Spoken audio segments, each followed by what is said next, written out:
Bienvenidos a un nuevo capítulo de Saldo a Favor de Taxo. Esta es la segunda temporada donde vamos a seguir conversando de temas polémicos en la parte financiera, en la parte contable, en la parte tributaria.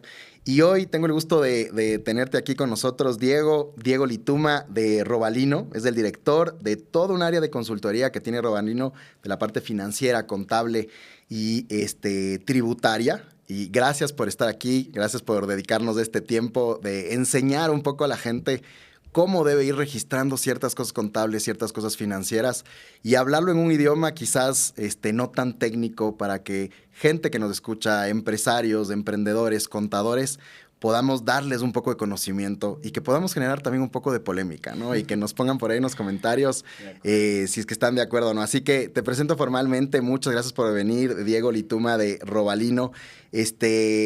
¿Cómo estás? Bien, bien, gracias mi querido David por la oportunidad, por la invitación y gustoso de estar aquí contigo. Muchas gracias, qué bueno que nos hemos encontrado. Justo, Diego, trabajamos en algunos proyectos, en algunas cosas juntos y cuando hablábamos del podcast decíamos, oye, hagamos un podcast juntos, ¿no? Alguna vez conversamos que nos gustaría que estés aquí y a ustedes también les gustaría estar aquí y bueno, pues para nosotros es un orgullo que tú estés aquí. Robalino vamos a hablar un poquito más de Robalino, es una firma muy conocida en el Ecuador, muy prestigiosa de Ecuador, así que primero somos muy contentos de tenerles como clientes y segundo, pues que estés aquí para que nos puedas enseñar ciertas cosas hacia la audiencia de Saldo a Favor de Taxo que nos escucha. Cuéntanos un poquito más de ti, Diego. ¿Por qué te metiste en este mundo que para mucha gente es un poco aburrido? El tema contable, el tema fiscal, decir, oye, ¿por qué estás metido en un tema más contable, fiscal, financiero quizás? ¿Cuál es un poco tu historia? Gracias mi querido David y nuevamente gracias por la invitación, estamos bien contentos de estar acá. A ver, el tema conmigo en mi carrera, esto inicia desde que estaba en el colegio, ¿no? Mi papá era docente y es docente, él también es contador de profesión, es asesor tributario, entonces me inculcó y él fue docente en la Universidad Católica, entonces cuando salí del colegio, siempre fui un año a aventurarme a Estados Unidos, a trabajar, a sufrirla y luego regresé. Y estudié la carrera de contabilidad y auditoría, saqué la licenciatura, saqué mi certificado de contador público autorizado y luego migré a Estados Unidos. Viví muchos años allá, también saqué mi título de contador allá en Estados Unidos, trabajé para una empresa multinacional muy grande y la verdad es que a veces yo difiero cuando dicen que es una profesión aburrida porque yo creo que cada persona le hace divertida o no. O sea, a pesar de que puede ser un rol, una práctica bien estandarizada, al menos en mi experiencia profesional, he tratado de darle este tinte diferente, ¿no es cierto? De buscar eficiencias, automatizaciones, nuevos procesos. Entonces, a la final me parece que es una carrera demasiado emocionante, apasionante y que la disfruto cada día. Tal cual, qué bueno, compartimos eso, ¿no? Y compartimos mucho, vamos a hablar un tema de innovación también en otro capítulo, pero y eso es lo que nos gustó mucho también de Robalino, ¿no? Al momento de trabajar y de ti especialmente, porque sí hay unos contadores que son cuadrados, ¿no? Sí. Y hay otros contadores que ya poco a poco estamos logrando que exista un poco más de innovación y un poco más abiertos para cambiar ciertas cosas. Así que por eso pues estoy encantado de tenerte y qué bueno por que estés por aquí y gracias por contarnos un poco. Cuéntanos un poco más de Robalino, ¿no? Yo conozco o conocía más Robalino por alguna gente conocida de por ahí. Le saludamos a toda la gente de Robalino que nos está escuchando. Pero claro, para mí era un estudio jurídico. Tú no eres abogado, estás metido más en la parte financiera, en la parte de consultoría tributaria, fiscal. ¿Existe esta área en Robalino? Cuéntanos un poquito más de qué hace Robalino en esta parte de consultoría. Sí, totalmente. De hecho, cuando yo ingresé, éramos netamente un estudio jurídico. La visión, digamos, de management ha sido siempre buscar oportunidades, ¿no es cierto? Siempre innovar. Y a través de los años lo que hemos hecho eso es irnos transformando. Ahora nos consideramos una firma multidisciplinaria en donde sí tenemos un brazo legal que es muy potente, muy prestigioso, pero también hemos logrado construir un brazo de consultoría que realmente es fantástico. O sea, las cosas que estamos haciendo, las soluciones a nuestros clientes, la innovación, es realmente muy destacable. Entonces, sí, efectivamente nos consideramos un estudio, una firma de servicios profesionales multidisciplinarias en donde hemos podido unir estos dos brazos, ¿no es cierto?, dentro del mercado y que y nos ha permitido a nosotros ofrecer soluciones bien interesantes a nuestros clientes. Buenísimo. ¿Y es cualquier tipo de clientes, solo multinacionales, solo clientes que están dentro del despacho jurídico o cualquier tipo de cliente puede entrar a Robalino? Realmente nosotros atendemos a cualquier tipo de clientes. Tenemos desde empresas multinacionales gigantes con operaciones en todo el mundo, en distintas industrias, hasta personas naturales, ¿no? Nuestra idea sí es poder atender al mercado en sus propias necesidades y la verdad es que tenemos clientes y atendemos a cualquier tipo de segmento. Buenísimo, encantado. Así que ya saben un poco más de Robalino, lo conocemos más como legal, pero también hay esta parte contable, inclusive impuestos para personas naturales, empresas multinacionales y bueno, ahora estamos haciendo bastantes cosas juntos en tecnología. Bueno, vamos al tema del podcast. Gracias por contarnos tu historia. La historia de Robalino nos ayuda muchísimo a entender con quién estamos conversando y lo importante que eres para nosotros en este podcast. Pero siempre en este podcast lo que hacemos es hacer unas preguntas un poco más polémicas o las típicas preguntas que hace un cliente a su contador, a su consultor, ¿no? También ciertas cosas en algunos abogados. Pero una de las preguntas más fuertes que hay y que siempre hay mucha confusión es todas las compañías hacen compras, bienes o servicios, compañías, negocios, puede ser que no seas una compañía, pero que tengas un negocio y estés llevando también contabilidad. El rato que llevas contabilidad, tú tienes tus compras de bienes o de servicios, ¿ya? Si compramos bienes o servicios, no sé, este celular, compramos una computadora, compramos alguna cosa, hablemos de una computadora en específico, ¿qué hay que hacer? Muchas veces el contador lo pone como en la parte tributaria, le va a poner ese IVA que tengo de la compra de una computadora, lo va a meter en la declaración del mes. Uh-huh. Otras veces otros financieros dicen, no hay que hacer eso, lo que hay que hacer es ponerle como un activo, entonces pierdes ese crédito tributario de IVA. Uh-huh. Entonces, haciéndolo un poco más simple es, cuando compras una computadora, ¿qué hay que hacer? ¿Cuál es el tratamiento tributario que hay? Y cuéntanos de los tres lados, es decir, ¿qué piensa un contador? ¿Qué piensa un financiero? ¿No? ¿Qué piensa quizás un consultor más legal? Uh-huh. ¿Qué es lo que hay que hacer? Y cuéntanos si esto tienes mucho con tus clientes. Sí, seguro. Esta es una pregunta bastante frecuente y me parece una excelente introducción al tema. A ver, yo te diría, mi querido David, que no hay una respuesta tan directa, ¿no es cierto? Partamos del hecho de que los estados financieros deben ser elaborados en base a las políticas que la empresa defina, sea grande o pequeña, ¿no es cierto? Como punto de partida, una empresa tiene que definir cómo va a tratar sus ingresos, cómo va a tratar sus impuestos, cómo va a tratar sus activos, sus registros, su reconocimiento de ingresos y gastos, ¿no es cierto? Entonces, con ese entendimiento, este es un debate constante, ¿no es cierto? Hay clientes, hay empresas que dicen, yo debo registrar mi contabilidad en base a la normativa tributaria, ¿ya? Y a veces las normativas tributarias se contraponen a las NIF o a las normativas, digamos, contables financieras, ¿no es cierto? Entonces, ahí viene el debate, ¿no es cierto? Y un poco lo que tú mencionabas, mi querido David, si es que nos vamos de un tributarista, ¿no es cierto? Mi papá es tributarista, nos va a decir qué es lo que nos recomienda para eliminar el contingente que pueda haber o para tener un cumplimiento estricto de la normativa tributaria. Okay. Y hay, por ejemplo, casos en la parte de la depreciación, ¿no es cierto? La normativa normalmente tributaria aquí en Ecuador, en Estados Unidos, en diferentes partes del mundo, te da diferentes tiempos para amortizar o depreciar los activos. ¿Cuánto ¿sí? tiempo hay? Por ejemplo, una computadora, ¿cuánto te dice? Puede ser, digamos, en algunos casos de 3 años, en otros países puede ser 4 o 5, dependiendo, ¿no es cierto?, de la normativa tributaria. Pero ese uso de esa computadora puede ser más o menos que lo que te dice la norma tributaria, ¿no es cierto? Entonces ahí va el fondo sobre la forma en la parte contable financiera. Entonces, darte una respuesta directa de qué se debe hacer, te diría que depende principalmente de la política que la empresa haya establecido para el registro de ese activo. Lo que sí es siempre recomendable, y obviamente es parte de lo que hacemos nosotros en Robalino diariamente, es cuáles son los impactos, ¿no es cierto? Porque lo que sí tienes que hacer es evaluar. Ahí viene la consultoría, dependiendo para qué compañía es. Exactamente, ¿no es cierto? Entonces hay ciertas características. Hay empresas que les gusta registrar, por ejemplo, activos de más de $1,000, dependiendo del volumen. Eso puede hacer sentido o no. Hay empresas multinacionales que su nivel de activación puede ser mayor, pero tienen que cumplir ciertos requisitos, ¿no es cierto? Entonces, al final, depende mucho de eso, pero siempre es importante evaluar esa política que tiene cada empresa, cuál es el contingente tributario que eso puede llegar a tener. Buenísimo, me encanta. Y lo que dices, y habíamos conversado con el equipo que este podcast debería llamarse Depende. Y me encanta el depende porque vamos teniendo opciones. Y ese es un tema de interpretación y también de un poco de asesoría. Pero también hay un poco de miedo, ¿no es cierto? El cliente tiene miedo de decir, es que un contador me dice esto, otro contador me dice esto, ¿no? Si ves a veces algunos comentarios del podcast, dicen, no, lo que dijo el invitado está mal, es esto. Sí, pero es que depende, ¿no es cierto? Entonces, el otro día hablábamos, depende del SRI, depende del IES. Ahora, depende si voy a usar NIFS, depende si voy a usar...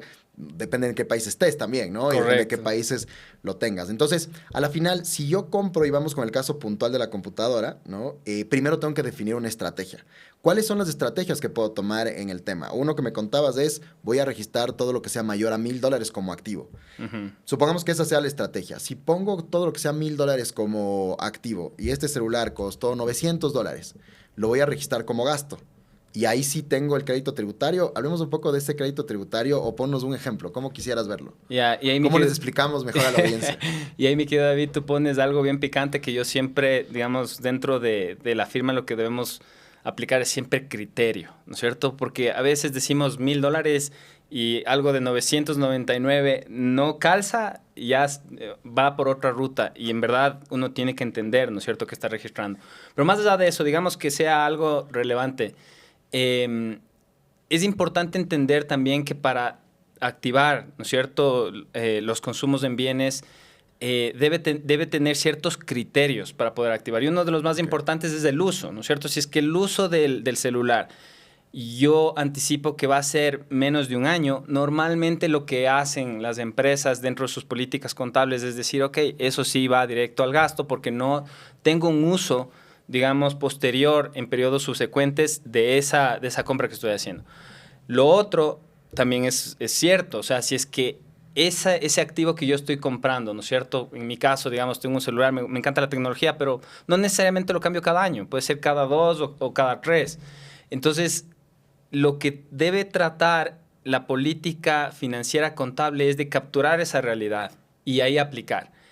Y lo que normalmente pasa es que esa realidad puede o no ser igual a la parte tributaria. Entonces, ahí viene el debate, ¿no es cierto? Y ahí viene, ¿qué hago? ¿No es cierto? Hay el tema de los impuestos diferidos, pero básicamente, digamos, depende mucho de la política de la empresa, qué es lo que quiere hacer con ese activo y cuál es la expectativa de uso. Ya, me encanta, me encanta. En México hay algo que se llama el uso de la factura, ya es el uso del CFDI. ¿No? Que me gusta mucho porque es eso, es cómo lo voy a usar. Lo voy a usar tema personal, lo voy a usar para la compañía. Soy una empresa quizás dueña de los micrófonos, entonces lo estoy usando como materia prima para poder dar un servicio. Entonces, es difícil dar una respuesta. Correcto. ¿No? Lo que hay que hacer es hablar con el contador, hablar quizás con tu consultor y ver cómo es tu compañía y según tu compañía, qué te conviene más poder hacerlo. Pero sí existe un depende. Y eso es lo importante del podcast de hoy. Si vas a comprar activos, ¿ya? Depende la cantidad de activos que sean, depende el monto de los activos que sean, depende el uso que le vayas a dar a ese activo, vas a tener un tratamiento tributario o no. Correcto. Y para acabar este capítulo y poder darles una conclusión, ¿qué puedes hacer en este caso? Cuando tú compras una computadora, ¿puedes mandarle al gasto o puedes mandarle al activo? Si le mando al gasto, ¿cómo se ve tributariamente? Y si le mando al activo, ¿cómo se ve tributariamente? Es decir, ¿lo puedo meter en mi declaración o no le puedo meter en mi declaración? ¿En qué caso? Te diría que lo primero es que deberías consultarnos a nosotros Perfecto. en Robalino, pero dando una respuesta, digamos, tratando de responder, ¿no es cierto? Como punto de partida, otro criterio que tal vez no hemos profundizado es saber si yo compro un celular o estoy comprando 50 celulares. Okay. La materialidad, ¿no es cierto? Porque eso también cambia, o sea, si es que yo dictamino una política para un celular, seguramente puede ser inmaterial, incluso si es que la normativa tributaria se contrapone o la materialidad en la normativa financiera. Pero si es material, asumamos el ejemplo, entonces ahí sí, es importantísimo entender cuáles son los impactos.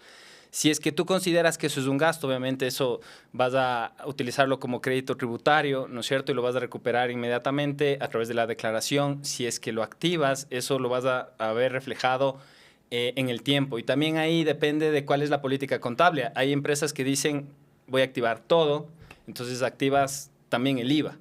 Y hay otras que dicen, no, no voy a activar el IVA, entonces el IVA en ese caso llega siendo con el mismo tratamiento que del otro lado, ¿no es cierto? Entonces, la verdad es que es difícil poner en blanco y negro algo. Es importantísimo siempre evaluar materialidad, uso, políticas, impactos.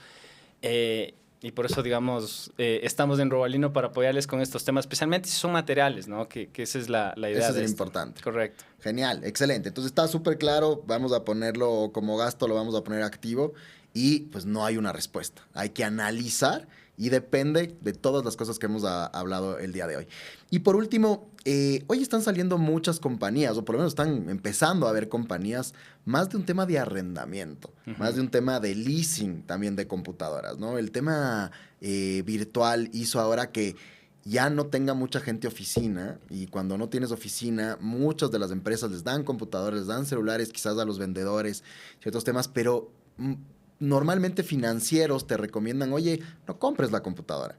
Más bien, no compres el celular. Más bien, haz un renting, haz un leasing y renta esa computadora, porque de esa manera vas a poder deducir el 100% de la computadora en un corto plazo, porque estos celulares, estas computadoras duran poco tiempo, quizás 5 años, ¿no? Pero vas a tener que renovar. Claro. ¿Qué opinas tú del tema del renting? ¿Comprar o hacer renting? Va a ser depende, pero ¿qué te gusta? Verás, y lo hemos visto con clientes y también casa adentro. Esto es un tema bien interesante. Y sí, nuevamente la respuesta es depende por qué. A la velocidad que va la tecnología, ¿no es cierto? Y cómo cada día tú compras un celular o compras una computadora y a los 2, 3 meses, aplicando la ley de Moore's Law, esa velocidad con la que cambian estos activos es impresionante. Entonces, la computadora que estás comprando el día de hoy en 12 meses va a estar casi obsoleta, ¿no es cierto? Entonces, si yo puedo dar una recomendación dependiendo del uso, ¿no es cierto? Porque seguramente una persona que no tiene una necesidad muy avanzada de usar aplicaciones, herramientas web, no necesariamente necesita una computadora de alta gama, ¿no es cierto? Entonces, tal vez esa computadora sí pueda durar de 3 a 5 años, sí hemos visto. Pero, digamos, en nuestro caso, nuestros profesionales, es difícil que eso ocurra. Entonces, sí nos funciona muy bien. Hemos visto también en otras industrias en donde es crítico tener tecnología de punta. Incluso cuando te conectas a llamadas, reuniones, las mismas conexiones van cambiando y si no se actualizan, no solo el software, sino el equipo, te puede causar problemas. Entonces, la verdad es que vemos que sí hay ciertas ventajas del un lado y del otro, y la respuesta nuevamente depende, ¿no es cierto? Depende del uso, depende de qué vas a hacer, y eso, digamos, tiene una relación con lo que vimos antes, ¿no es cierto? El tratamiento contable de esos equipos, el tratamiento tributario de esos equipos, que debe ser analizado y visto a profundidad. Genial. Perfecto, me encanta la respuesta y eso es lo importante. Así como de resumen para acabar este capítulo, y te voy a invitar a una segunda parte porque quiero que hablemos de tecnología. Ya hay pocos contadores que están metidos en tecnología y quiero aprovechar, ¿no?, hablar contigo de temas de tecnología, pero lo vamos a hacer en un segundo capítulo para poder ahondar un poquito más. Pero haciendo un resumen de este capítulo, es súper importante si eres un empresario, si eres un emprendedor, si eres un contador, hay que asesorar bien a los clientes sobre el tema de las compras, especialmente de bienes. Hay que poner una política, hay que hacer una consultoría, entender bien el negocio, cómo funciona, y depende cómo vamos a registrar. Depende. Lo importante es que esa computadora o ese bien, esos celulares que estás comprando, se van a ir al gasto o se van a ir al activo. Y según la estrategia que tú tengas, pues vamos a tener que tener el tratamiento tributario, el tratamiento contable, el tratamiento fiscal y bueno, varias cosas que van a entrar. Si es que tienen dudas y alguien está diciendo, yo tengo este problema, ok, aquí está Diego Lituma de Robalino, pueden contactarle ahí en sus redes, a Robalino pueden preguntar por él y les puede dar una asesoría y pueden conversar a ver cómo pueden mejorar el tratamiento fiscal de su negocio en este tipo de compras. Encantadísimos. Así que encantado, Diego, muchísimas gracias por darnos esta mini clase de entender un poquito más el tema tributario, el tema fiscal y con un tema financiero de consultoría. Me encanta y bueno, pues vamos a ver qué opinan en los comentarios. Dejen los comentarios de lo que están opinando sobre este tema. Gracias, mi querido David.